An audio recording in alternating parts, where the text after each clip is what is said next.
Hi, DJ Tina here, host of HMTV Canada E-Zine. On the phone with me today is Micky James from Freedom of Speech Records. Hi, Micky. It's awesome that you made September's premier guitar magazine for Snapjack guitar cables. Are you endorsed with any other companies or just Snapjack? No, I'm actually endorsed by quite a few companies. I'm endorsed by Marshall, Korg, Box, GMS Drums, DFX Expansion is a software company, Intune Guitar Picks, but my biggest endorsement, my most important endorsement is Dot on Shaft Guitars, actually a company out of Canada in the Ontario area, and they were kind enough to make me my own signature series guitar, which they let me design the shape of it, and they have it out for sale on it's dotonshaft.com.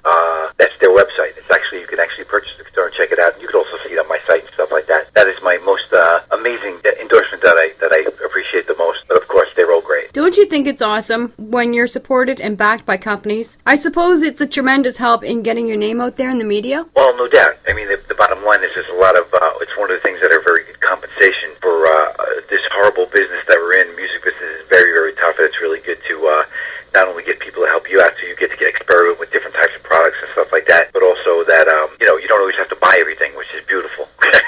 Now, when you say that you're endorsed by companies, I'm just curious, what does that mean? Does that mean that you're sponsored by that company, or you're backed by that company? Well, usually what it means is a lot of times they give you their products. Okay. Your products to put your name to it, and basically if you use it on your recordings, like if I'm involved in a lot of recordings that are internationally heard, whether it's TV or whatever, and they find out, hey, well, Micky uses Dot on Shaft guitars, people will be interested in that guitar company. It's a way of me furthering the company's name. People know what kind of drums I use, GMS drums.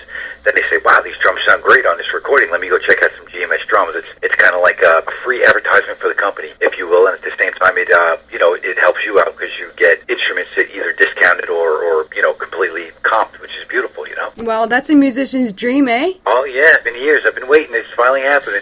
For sure. Do you help in getting tours, distribution of CDs, or airplay on radio stations that you offer the bands? Well, a lot of bands I record, it depends. I mean, a band that's definitely in that direction, they got some very marketable stuff. I definitely try to help them, whether it's radio airplay, if I can get them some kind of distribution, or if I can get them involved in a soundtrack or something like that. If their music happens to, if somebody asks me for a particular piece of music and I'm working with a band that has that particular type of music, I have no qualms about helping them out. Of course, it's part of working with somebody like me who's in a position to do such a thing. You know what I mean?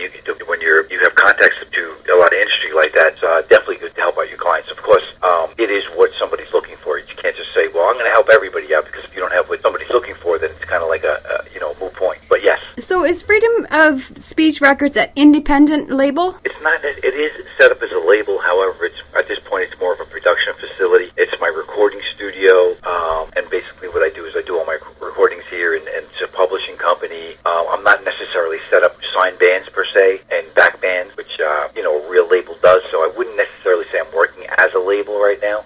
But that is in the future. That was the initial intent. But right now, it's more like a production facility. Okay. Do you help in engineering most band songs, like mixing, recording, and mastering all their music production? Oh yeah, that's exactly what I do. I take bands. I basically set them in the right direction as far as arrangements and stuff like that. Make sure they're doing everything correctly, and try to help them along as best I can with the recordings. And then I mix it all up and I master it, and that's pretty much it. We get them a final product as opposed to a demo. Get them a real CD, Mm-hmm. Which bands have you worked with recently, and do you work with most genres of music? I'm involved in so many different genres of music. It's all about who's looking for what. I grew up listening to so many different styles of music and so many different types, from the heaviest of heavy stuff to the country stuff. People think I'm insane, but I really do like all these different types of styles, so it's kind of cool. And most recently I had the pleasure of working with Mandy Lyon, who's somewhat of a metal legend, if you will, that played with the likes of people like Jimmy Bain and Vinny Appice, who have been in bands with Rodney James Dio and Black Sabbath and stuff like that. What stuff I worked with lately? I worked with a lot of, I've been, of course, Chris Angel. I've been writing all his music with him since '03. Wow.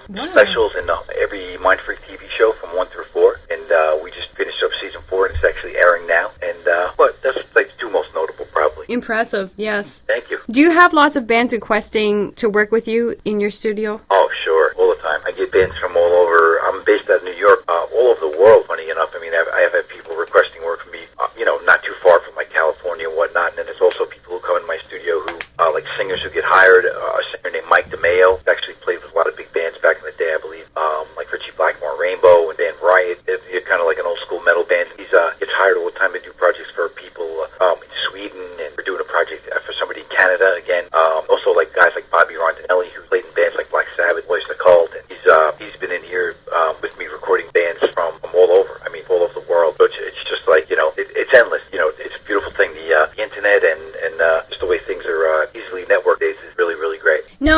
for our audience that don't know about Mind Freak that you just mentioned, can you tell us the highlights of Mind Freak, featuring both your music and Chris Angel? Well, Mind Freak is a really big rated high rated, I should say, TV show on the A&E network. It's definitely airing. I'm sure you're aware of it because I know it's airing in Canada very prominently right now. Of course, in the States, and it's also starting to air all over the world. Like, from what I understand, places like Egypt, Singapore, things like that. It's starting to get syndicated all over the world, which is really great. And basically, it's a TV show about a magician. Chris Angel is an illusionist, if you will, and he does some crazy magic stuff in a very dark way, unlike the very straight-laced David Copperfield type of characters. And we do the music. It's really, really heavy, like industrial, dark stuff that goes really well with the tricks that he does and the illusions that he does. And the highlight has always been the Mind Freak theme song, which was written by me and Chris, and it was produced by me, Chris, and Jonathan Davis of Korn. Was definitely one of the highlights. And that's the theme song for the show that they played at the beginning of the show, in the middle of the show, and the end of the show. And it's been good because so many people know the song, which has been kind of like a dream of mine. It's just people know something that I did, and that's more or less what it's all about in a nutshell. I definitely have to look out for Mind Freak because I haven't seen it before, and I'm curious. Oh, you're kidding? It's definitely airing a lot in Canada. I believe if it's same here, it's Wednesday nights on A&E at 10 o'clock. Okay, I'll keep that in mind. And now that I know about it, I definitely want to see it. Oh, wow. He's definitely, by far and away, broke the world of magic open to a whole new place with a whole new level and a whole new fan base, because he does it in a very cool rock and roll way, which is very appealing to a lot of people of today. Mm-hmm. Not just like older people. It's definitely something that's appealing to a lot of younger fans, and it's going good. Awesome. As a songwriter, what do you write about in your lyrics? It's all different, as a songwriter, it's kind of funny. When I was first starting out as a beginning songwriter, I would always try to write things that were kind of personal or whatnot, which is always great, because that relates to people. But the truth is, when you get hired as a songwriter, and it's what you do for a living, and it's not like what I do for fun, it's kind of like what I do to make a living, it becomes more of a job in the sense that people request things from you. I need a song that is about this, I need a song about that. One of my last projects was for a TV pilot called Cemetery Gate, which is... I've seen that. Yeah, it's very, very cool. It's a show about death, and they go back and find out how they died and story of people's lives and whatnot. And I did the theme song for it, and I'll be doing all the rest of the music if it gets picked up by a network, which we're hoping it will. And and that dealt with death and things like that. That's not necessarily the theme of what I would normally write about, but that's what was appropriate for the TV show. So I get hired to write things, so whatever's appropriate for the mood or the song or the show, that's what I do. So it's not necessarily one type of lyric. It could be anything from A to B to Z. Really, no set lyrical content. Mm-hmm. Yeah, that's an awesome show that I'd seen a while back. Yeah, very cool. Oh, it is for sure. Can you tell us about the CD you're working on, such as the highlights, featured tracks, the type of songs, the name of your new album, and the challenges so far to date to produce your CD? Okay, a lot of challenges. What you're referring to basically is my solo CD. Yes. As of right now, I don't necessarily have a name for the band. I'm just calling it Micky James right now, only because I'm trying desperately to find a real name for the band. Every time I come up with something cool, it seems to be taken. So if anybody out there has a cool name for a band, my ears are open. So I'm not sure what it's actually going to be called yet. The problem with getting it done is I'm so busy working on other projects that I work on my CD in between, which means I end up staying in the studio till 3 o'clock in the morning after my sessions are done. And yeah, it's pretty rough. So that's the biggest problem about getting it done. If I actually could have time on it, like on a regular schedule, I could probably get it done in a month or so. But it's unfortunate. That's the way it is. That's, when you're writing for a lot of other people, it takes time out of what you're doing. But that's one challenge. The other challenge is I'm actually, for the first time, singing lead vocals, playing guitar. I'm originally a bass player, so I'm playing all the guitars, the lead guitars, the lead vocals, and that's been quite a challenge. I don't have a great voice. I have like a Rob Zombie-ish type of, maybe Alice Cooper type of voice, which seems to be going over pretty good. But I certainly am not an accomplished singer in any way, but I never let anything stop me. So I'm doing it. It's going well, and in that sense, that's a very big challenge. And outside of that, it's just really some really great songs. It's similar to the Chris Angel stuff in the sense that it's somewhat industrial and somewhat heavy. It's got a lot of Middle Eastern vibe in it. However, because I'm singing instead of Chris, it's very different. And there's also things that I can do on my stuff that I wouldn't do for Chris, which would be maybe something more soulful vocally, or maybe something more groove orientated that Chris would be less likely to be involved, wouldn't be as into maybe straight rock stuff as I personally like myself. So that's a bit of a difference with it, but it's going great. I hope to get it out by the end of October. That would be a dream.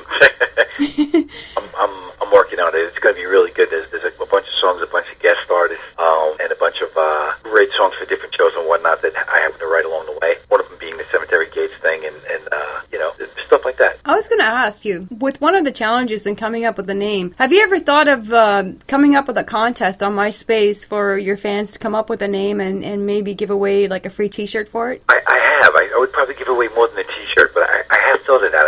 I've been meaning to put something together like that because I'm really at odds with, some names. It's very hard to get a name that kind of represents you, that's cool, that's not taken, that it represents the music. I think what I'll probably end up doing is maybe putting out a single and for people to get the vibe of what's happening musically. And, I would potentially think of doing something like that. Yes, you're probably motivating me more to do it now than I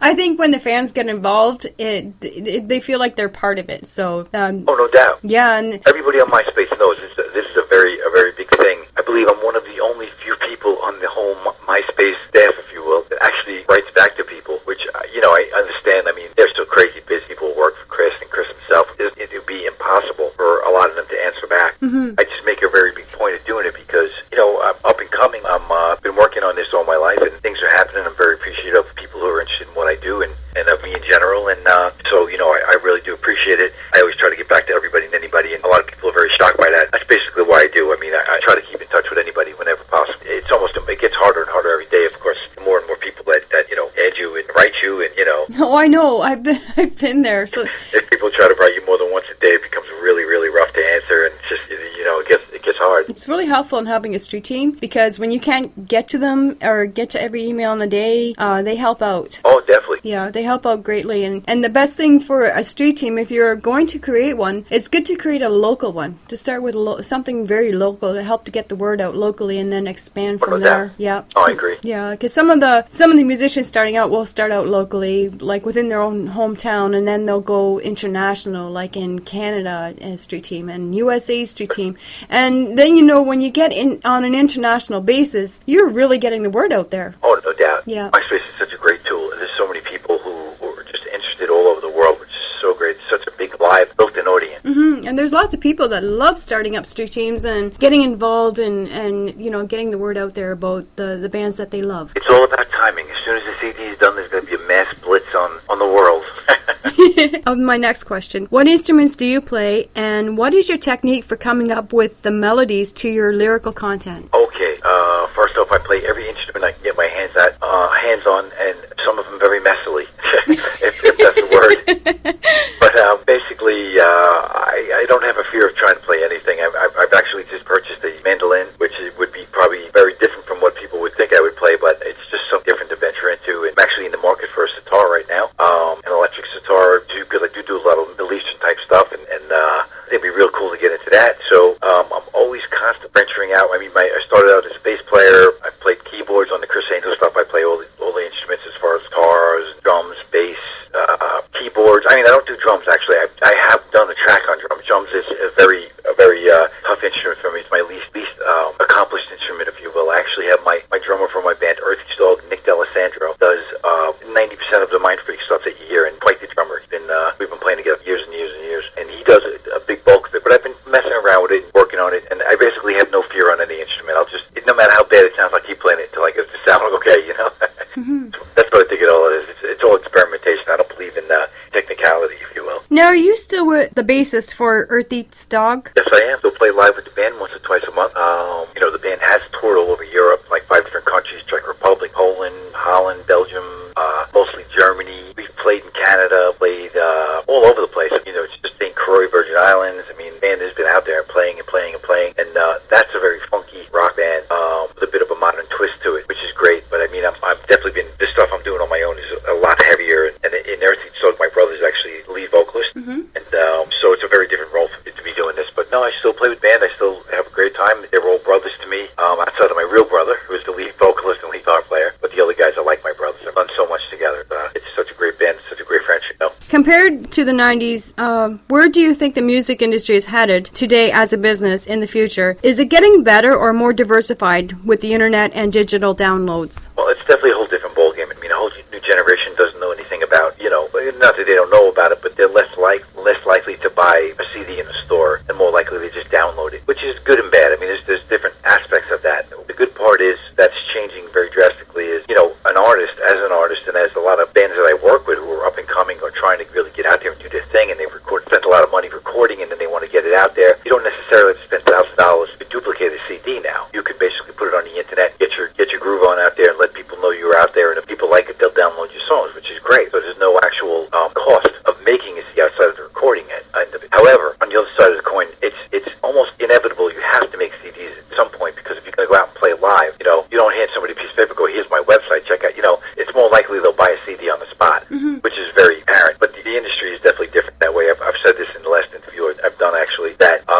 more or less the record companies have completely screwed themselves, and they've become so greedy that there's just so many independent labels, so many independent artists that are out there. There's very few major labels days and very few people signed to major labels. It seems like there is, but it's really not. There's very few bands that are backed, supported on tour, and radio support and the whole thing. It's not like it used to be. So there's just a lot of independent music out there. There's a lot of great bands, a lot of great indie labels that are interested in people, a lot of distribution companies that are working with a lot of indie bands, and that's basically been the difference. I mean, from then till now, I mean, more and more it just seems like indie is the way to go. I mean, you can go out on MySpace and reach 1 million people and sell your own CDs, and eventually get as many people who make it that way. And it's not with a label. So when you get to the point where 1,000 people want to buy your CDs a week, then maybe you need a label then to keep on top of it and that kind of thing. But a lot of artists just doing it on their own now. That's a very big difference. And yeah, the download thing's changed the whole game. It's just people who don't labels go on iTunes yourself and sell your music. But you made a point about live performances. When people go to concerts, they want to buy the merchandise and they want to buy the CDs. Sure. Yeah. I mean, that's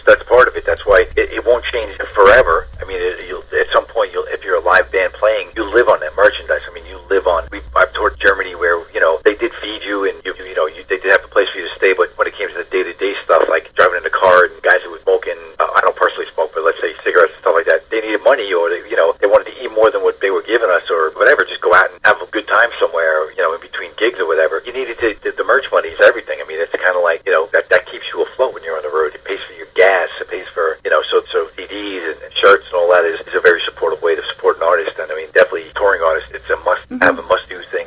Right. Do you market and sell vinyl records as a promotional limited editions of the bands that you endorse with freedom of speech? No, not really, because like I said before, I really haven't been getting too much of the actual signing band aspect of things. I think it depends what type of music you're involved in too. I think like hip hop type stuff is lends out more to vinyl and that kind of thing. I don't necessarily think like rock. That's maybe just vintage stuff people do for nostalgia reasons. But I'm not really in that whole type of situation or that end of the business right now. So I have to say no at this point.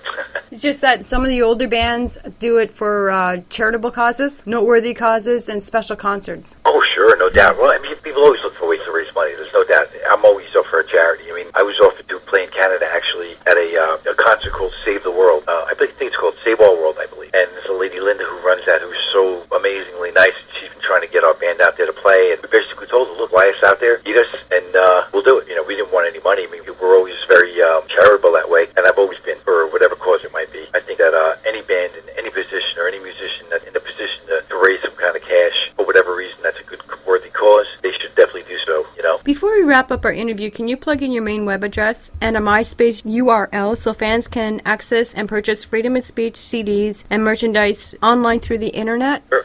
Well, first off, my main site is actually my MySpace site. That's how much things have changed. I actually discontinued my actual real site because you have to send people there as opposed to MySpace people are already there. So that's become my primary site, which is www.myspace.com/Freedom of Speech Recording Studio. So people can definitely look me up on MySpace, and what you'll find on there as of right now for sale is actually the Earth Eats Dog stuff. There's 4 CDs up there, including our latest CD, which is the Canine Rebel Motherfuckers. I don't know if I can... That's actually the name of the CD, and there's a bunch of great new songs on there. And there's also stuff dating back. There's 3 other CDs outside of that are go back quite a way, and you'll find the same thing on the Earth Eats Dog site.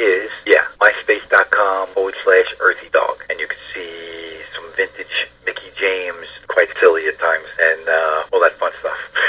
And the CDs are available there as well. Okay. And soon to be, my own CDs will definitely be for sale as well. Just looking for a release date of some sort. And in the future, that'll be the way to go. Okay.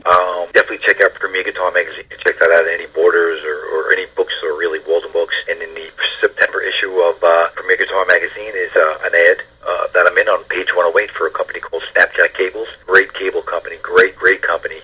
They're destined to be very big. And by all means, in the Canadian area, for sure, Toronto, they're on Livingstone Street, I believe.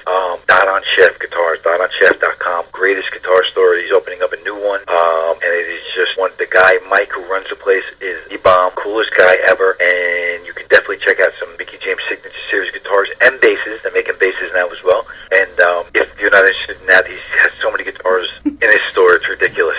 And he'll hook you up. You tell Micky James sent you. Okay. Is there any last words, Micky? No, I'd just like to say I appreciate everybody who's interested in hearing this, and I thank you so much for doing this with me. And by all means, I hope to, when my CD is actually done, maybe we can do something else, so I have actually something to refer to people with. And I thank you very much. It was great. Thank you, Micky, for allowing our HMTV Canada e-Zine to interview Freedom of Speech Records. You rock. You got it. Thank you.